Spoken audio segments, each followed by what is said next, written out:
A raíz de lo que está aconteciendo hoy, mucha gente está inquietas y quieren conocer. Entonces, hablamos del rapto y nosotros dijimos que donde dice Pablo, recibiremos al Señor en las nubes, se está refiriendo a la atmósfera, en algún lugar de la atmósfera, pero no pasaremos de ahí, porque la palabra dice que estaremos en el mundo, o sea, eso es parte de este mundo. Porque Yahshua dijo, no los saques del mundo, y no que los guardes del mal. Entonces seremos guardados del mal, pero en un lugar donde estaremos juntamente con el Señor en ese periodo de tiempo. Y luego descenderemos con el Señor y vendremos al reino. Amén. Acuérdate que mientras estamos arriba en la atmósfera, se estará desatando una serie de cosas en la tierra, una serie de juicios en la tierra, donde muchos creyentes, muchos que han proclamado y han rechazado la Torah, entrarán en un despertar en ese periodo de tiempo y tendrá que pasar por un periodo de tribulación, de gran tribulación, donde muchos morirán y otros quedarán vivos para el retorno de Yahshua. Sufrirán muerte porque sus cuerpos serán transformados y entrarán vivos al milenio. Entonces ahí es cuando termina el sexto milenio y empezará el séptimo, que es el periodo, el Shabbat milenario con el Señor. Amén. Ok, hoy vamos a hablar del segundo, uno de los otros eventos, número 2, que es el ascenso del anticristo. Vamos a hablar del ascenso del anticristo. Muchos dicen y creen que será después de la iglesia, cuando la iglesia sea quitada, o sea, cuando haya el rapto. Así enseña la iglesia cristiana, eso fue lo que me habían enseñado, que la iglesia es quien impide que el anticristo se manifieste. Entonces dice, cuando la iglesia sea quitada, entonces viene el anticristo. Realmente no podemos establecer un orden similar, porque eso no es la señal. Eso es parte de una señal, pero no es toda la señal. Vamos a ver eso ya mismo.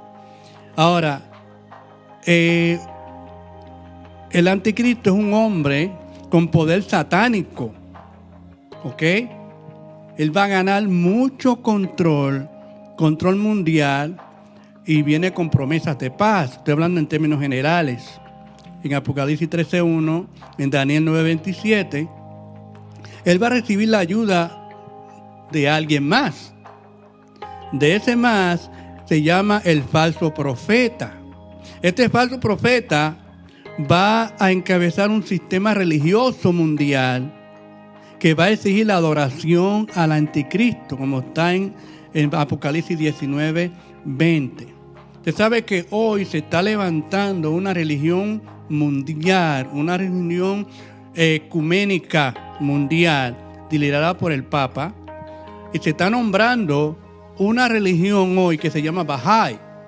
Esa religión está aglomerando todas las religiones y se establecerá un sistema religioso mundial, tal como pasó también en el Imperio Romano. El Imperio Romano declararon una religión mundial y llegaron a un poder político mundial.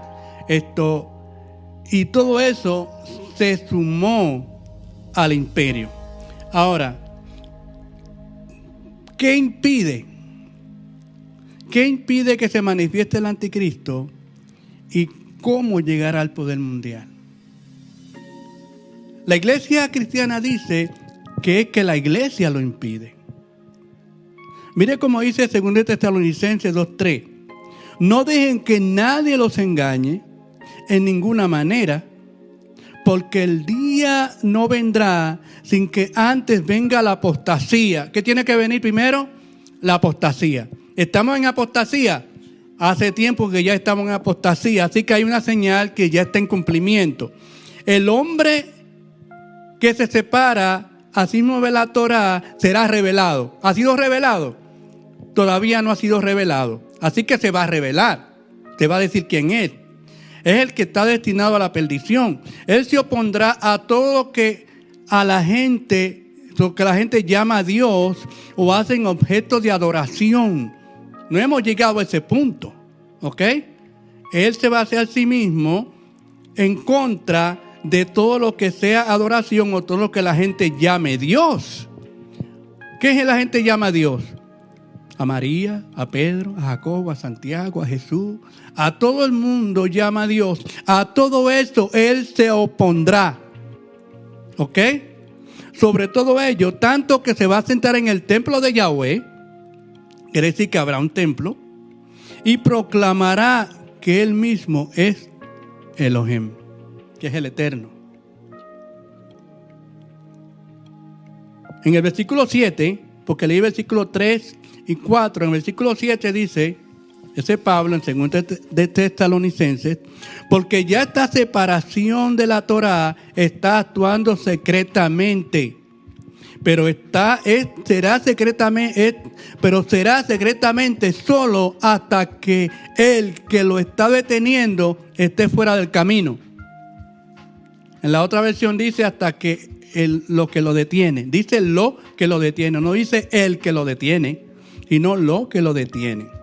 Entonces el que planifica la separación de la Torá será revelado. Así que ese hombre dice que va a personificar la separación de la Torá. En otras palabras, él estará en contra de lo que la Torá establece. Dice, a el Adón Yahshua matará con el ruá de su boca y destruirá con la gloria de su venida. Acuérdense que en el Apocalipsis nos habla que será atado, los demonios serán atados y serán lanzados al abismo. Ahora, en la versión nueva internacional dice, porque el misterio de la iniquidad ya está en acción. El misterio de la iniquidad ya está en acción, solo que aquel que por ahora lo detiene, lo hará hasta que él mismo sea quitado de en medio. Fíjate lo que está diciendo aquí. ¿Qué es lo que lo detiene? Aquí está diciendo que lo que lo detiene no es una cosa. Dice aquel que por ahora lo detiene. Lo detendrá hasta que él mismo sea quitado. En otras palabras, ¿está hablando de qué? Como está hablando de una persona. ¿Qué está diciendo? No está hablando de iglesia. Está hablando de persona. Lo leo otra vez. Mire cómo dice. Solo aquel que por ahora lo detiene, solo aquel. Aquel se refiere a ese artículo de persona.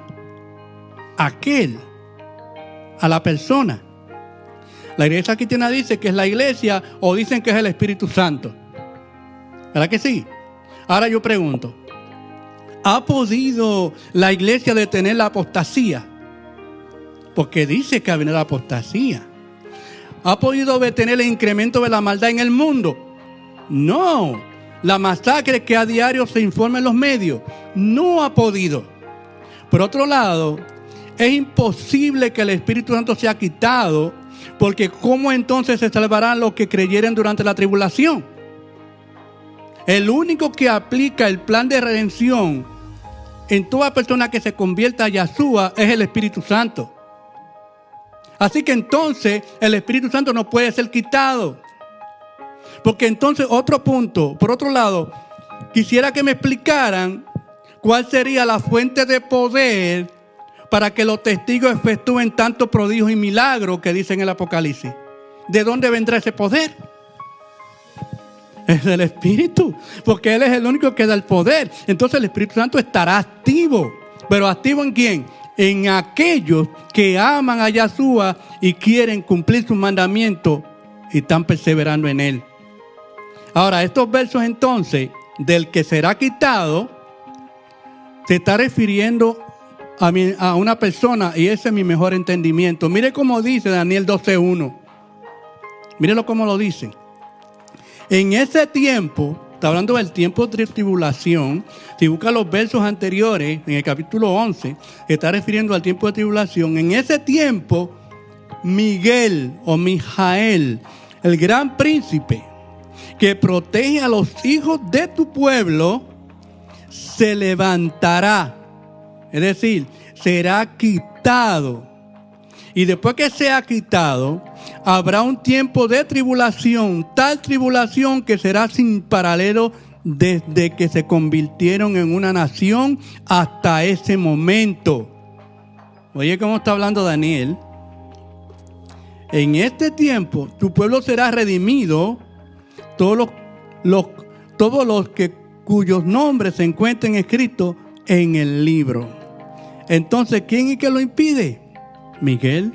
¿Por qué? Porque desde un principio de que Israel es Israel, Miguel ha sido siempre el ángel o el arcángel que protege al pueblo de Israel. ¿Ok? No era Yeshua, no fue, oiga bien, fue Miguel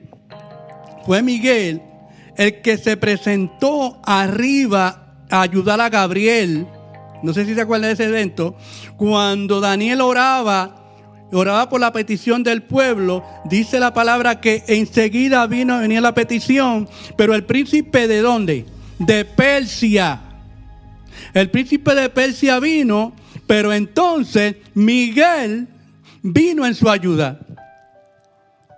¿Por qué? Porque lo que está hablando es que está diciendo es que Daniel está interviniendo en favor del pueblo. Pero el príncipe de Persia, ¿usted sabe quién es el príncipe de Persia? De Irán. En otras palabras, la guerra que hay hoy no solamente es una guerra física, es una guerra espiritual. Está peleando el príncipe de Persia contra Miguel, contra el arcángel del Padre Celestial. Esto que estamos hablando, también está reflejado cuando Josué estaba allá para pelear en Jericó. ¿Ustedes se acuerdan? Se le presentó un ángel. Él le preguntó, ¿quién eres tú? Él dijo, he venido como el príncipe de los escuadrones celestiales o comandante del ejército celestial. Muchos dicen que es Yeshua. Pero ese no era Yeshua. Ese era Miguel. Te dirá, ¿cómo tú sabes que es Miguel? Bueno, porque la Biblia no habla que no hubo tal teofanía como dice la iglesia cristiana, de que Yeshua se presentó como Miguel, o se presentó como ese ángel, o se presentó como el otro, o se le presentó a Abraham. No hubo tal manifestación. Lo que la Biblia está diciendo es que el tiempo en que Yeshua se manifestó fue en el nacimiento. Hay un texto en la palabra que nos dice que no hubo manifestación, no hubo nada hasta que el Padre lo trajo y lo puso en el vientre de María.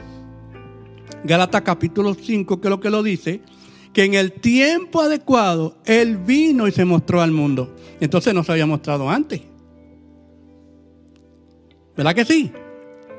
Lo dice el hermano Eusebio. La Biblia lo dice. Cuando se cumplió el tiempo, vino mediante el nacimiento. Así que entonces, según todo lo que indica el libro de Daniel, este líder mundial va a llegar al poder mediante intrigas, astucias, con engaños, gracias a su forma, a su labia, a sus maniobras políticas. Va a llegar al poder temporalmente, a resolver algunos de los conflictos más angustiadores que hoy padece la humanidad. Y va a forjar un notable pacto entre las potencias ideológicas, o sea, las ideologías políticas, ideologías religiosas que están en puja hoy en el mundo. Así que entonces Él vendrá en un momento donde habrá muchos conflictos en el mundo.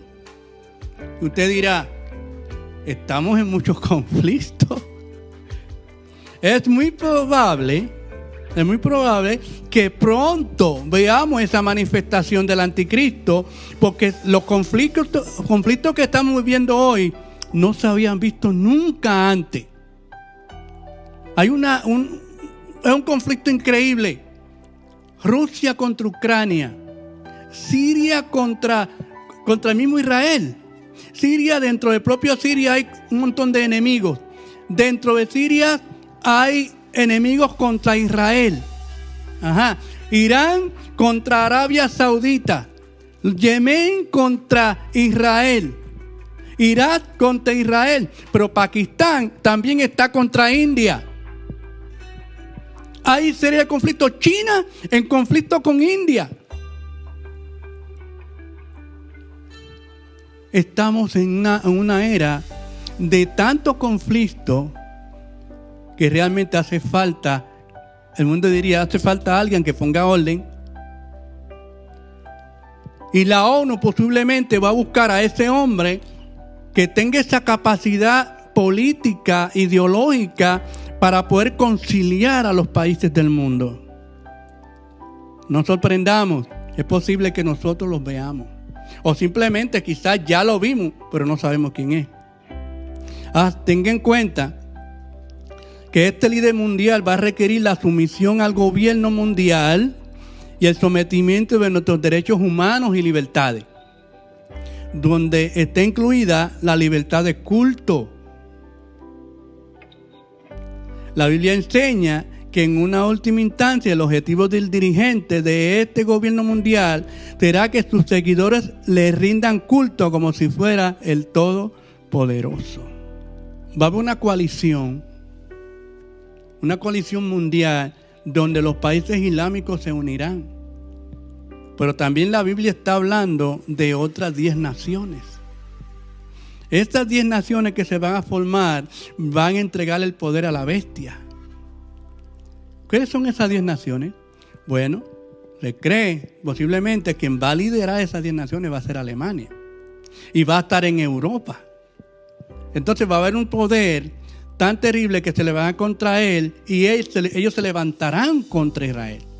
Que el pueblo que conoce a su Elohim se va a mostrar fuerte y actuará. ¿Ok? Y los entendidos entre el pueblo instruirán a muchos. Muchos, por mucho que queramos eludir y evitar hablar de ello, de este hombre y su régimen de terror, son muchos los pasajes de la Escritura que indican que los cristianos que estén con vida en la tierra, en el momento en que el anticristo tome el poder, permanecerán aquí hasta que caiga su gobierno, a menos que mueran entre tanto. Cuando el anticristo surja, los cristianos que estén se van a quedar. Oiga, se van a quedar. Eso es lo que estaban hablando ahorita. Muchos se van a quedar. Tendrán que exponer su vida por el Mesías si verdaderamente lo aman, o simplemente rendirse al anticristo y a su gobierno mundial.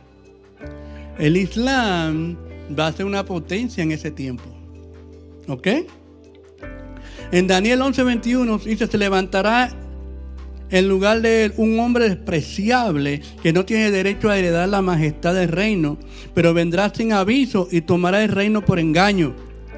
Grandes ejércitos serán quebrantados y serán barridos delante de él, como también el príncipe del pacto. Alianzas serán hechas en él, pero él las socavará con engaños. Entonces, a pesar de que tendrá un pequeño ejército, se levantará y se hará fuerte. Acuérdense, aquí no está hablando de Yahshua, aquí está hablando del anticristo. Él se levantará, hará alianzas, pero alianzas con engaño. Israel caerá en la trampa. ¿Ok? Israel caerá en la trampa. Así que, ¿cómo empezará? Bueno, va a comenzar con un pacto. Va a ser un pacto. Daniel 9:27. Ese evento será el que traerá a ese hombre a la cima del poder internacional. En vista de los acontecimientos actuales, vemos que las naciones parecen más dispuestas a perder autonomía política, económica y dispuestos a implementar cambios por sometimiento a las ideas globalistas de una religión, finanzas y política. Esto es una moneda única, una fuerza de defensa integrada y diversas instituciones de Estado, entre ellas un gabinete ministerial para que el presidente de la organización, un parlamento y pasaportes comunes de una comunidad. La idea es que las naciones transferirán voluntariamente a una entidad supranacional, más allá de la nacional, ciertos derechos y privilegios inherentes a la soberanía nacional. No sé si me están entendiendo. En otras palabras, para que me entiendan, las naciones dejarán de ser autónomas. No tendrán poder ninguno. Todo su poder que tenga una nación va a ser sometido a ese gobierno mundial.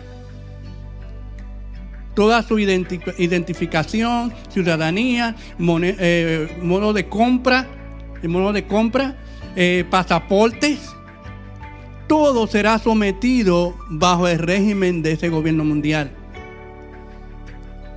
Una nación no tendrá derecho a decidir ni a determinar qué se hará, ni tendrá un ejército propio, sino que será el ejército de ese gobierno mundial. Un solo gobierno, una sola nación.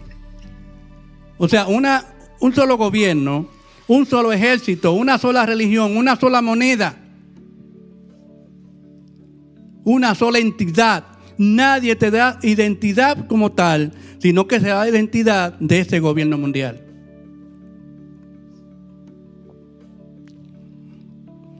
Volviendo al pacto.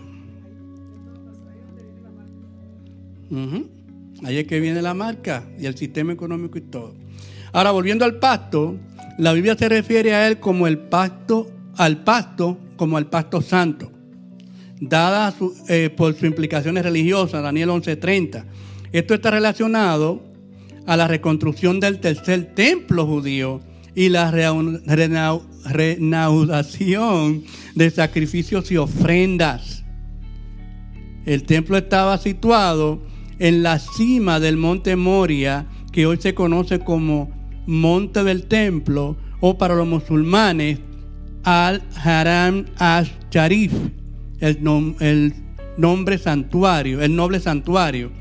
En el centro de la antigua Jerusalén, ahí es que está ubicado.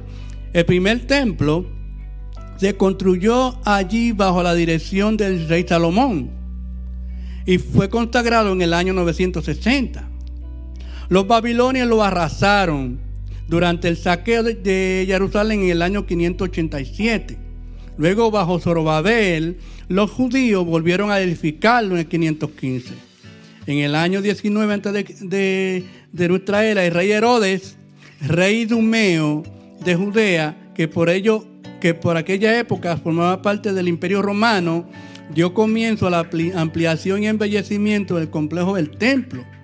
Esto fue poco antes del nacimiento de Yahshua, que tuvo lugar alrededor del año 4. La obra no se terminó del todo. ¿Ok? O sea, va a haber un templo. O sea, dentro de ese pacto tiene que haber un templo. Israel no va a hacer pacto ninguno si su templo está construido. Y sabemos que una de las cosas que está preocupando mucho a Israel es tener su templo. Pero el templo, ellos lo quieren allí, donde está el domo de la roca. Hasta el año 64, después de Yahshua, para facilitar la construcción del templo, se niveló la cima del monte Moria, construyendo alrededor de ella un muro de contención y rellenando con piedras y tierra y el hueco que quedó.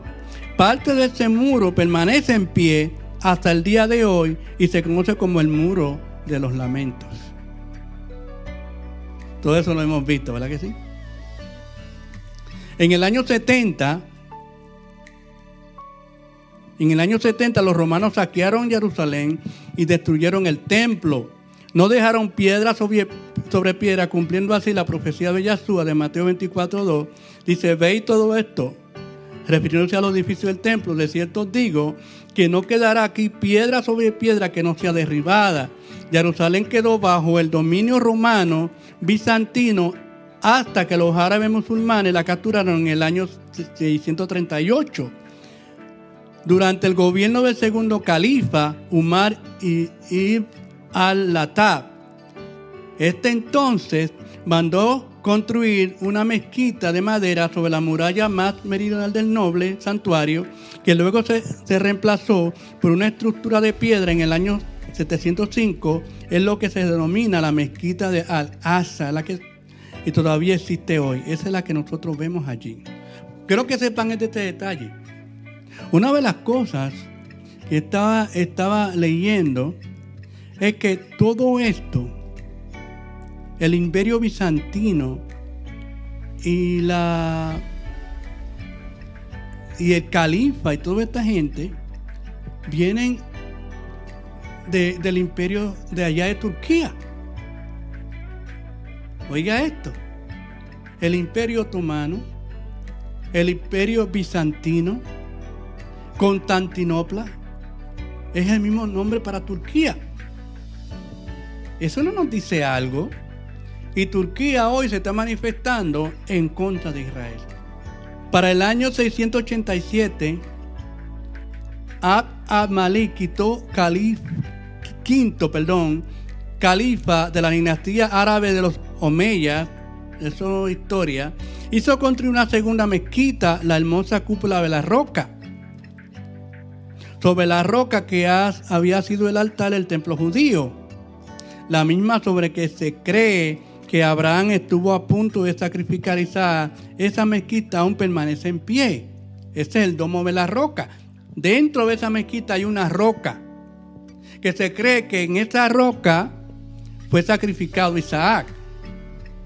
La roca también es sagrada para los musulmanes. Pues es sagrada para los musulmanes, pues en ese sitio es que el que se cree que el profeta Mahoma hizo su mirad o viaje nocturno a los cielos. Dada la relevancia de este lugar, es evidente que en la actualidad los musulmanes nunca consentirían que los judíos reconstruyeran allí su templo, y muy probable que esto se accediera a reconstruirlo en alguna otra parte. La pregunta es, ¿y entonces cómo se logrará? Porque para que haya un acuerdo de paz, necesitamos nuestro templo allí, van a decir Israel. No podemos acordarlo, ese es el lugar que queremos. Ahora mire, hay más. Cuando Israel capturó Jerusalén oriental en el 1967, mi hermano Eusebio, el anciano historiador judío Israel Eldad declaró a la revista Time: estamos en la misma situación que David cuando liberó a Jerusalén. Desde ese momento hasta la reconstrucción del templo de Salomón apenas pasó una generación.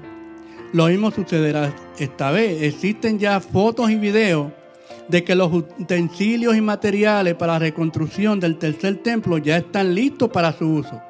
Pero la única forma de que musulmanes e israelíes lleguen a un acuerdo o arreglo para que el templo pueda reconstruirse será mediante la intervención de una potencia dominante como el gobierno mundial.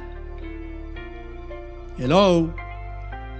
Y es aquí donde entra el pacto profetizado por Daniel, que escribió: por otra semana el anticristo confirmará el pacto con muchos. Es bien difícil para Israel determinar hacer su templo allí, porque eso traería un conflicto mundial contra ellos. Ahí sí que habría una guerra sin cuartel por esa razón. Así que necesitan una razón y un respaldo para poder tener su templo. Ahora, ¿cómo será? Aquí le tengo una solución. Mire, este acuerdo de 7 años, acuérdense que será por 7 años la tribulación, que reinará el anticristo 3 años y medio, que será la gran tribulación. Este acuerdo de 7 años tendrá que ser el fruto de negociaciones muy ingeniosas. Se cree que no abordará únicamente el tema del monte del templo, sino el de la totalidad de la ciudad de Jerusalén. La mayoría de los israelíes ha jurado que nunca la cederá ni la compartirá por considerarla la capital eterna. ¿Ok? Ben Gurión, que fue el primer ministro de Israel en el año hasta el año 1973, dijo: nos apoderaremos de Jerusalén y no la entregaremos hasta que haya muerto en su defensa el último hombre y la última mujer. Cualquiera que sea el costo, no la entregaremos hasta que haya muerto el último judío. Este es el sentir de todo el pueblo judío. Por otra parte, los palestinos que han vivido allí desde hace más de 1000 años, la denominan Al-Quds, o sea, la Santa, quieren que su capital sea Jerusalén Oriental, que los israelíes capturaron en la guerra de 1967.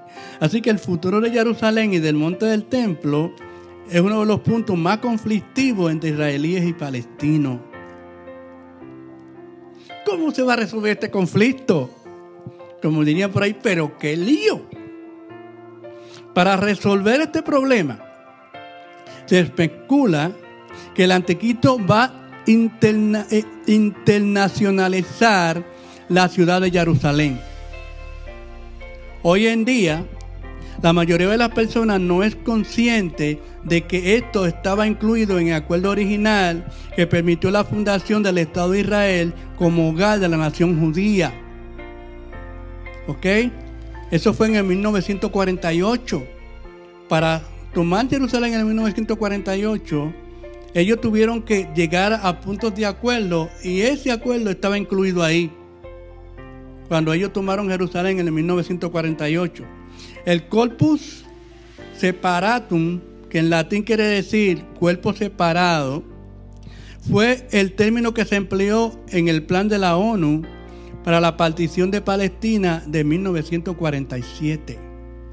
Para describir la internacionalización de Jerusalén, dice: el singular estatus de la ciudad se debía a su significancia para las 3 religiones de disfunción mundial: el judaísmo, el cristianismo y el islamismo. Todos ellos miran hacia esa ciudad.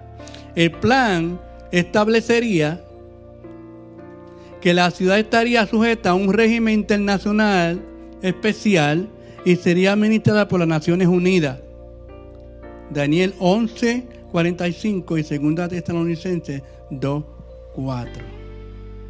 En otras palabras, sí es posible, pero ese lugar, Jerusalén y el monte y el templo, tiene que ser administrado por una ley internacional, un gobierno internacional, ¿verdad? Un gobierno mundial. ¿Están entendiendo? Ahora, el plan luego se reafirmó mediante la resolución de 194, la resolución 194 y 303 de la Asamblea General de las Naciones Unidas. Vuelvo y repito, el plan que se confirmó para Jerusalén y Jerusalén está en las resoluciones de 194 y 303 de la Asamblea General de las Naciones Unidas.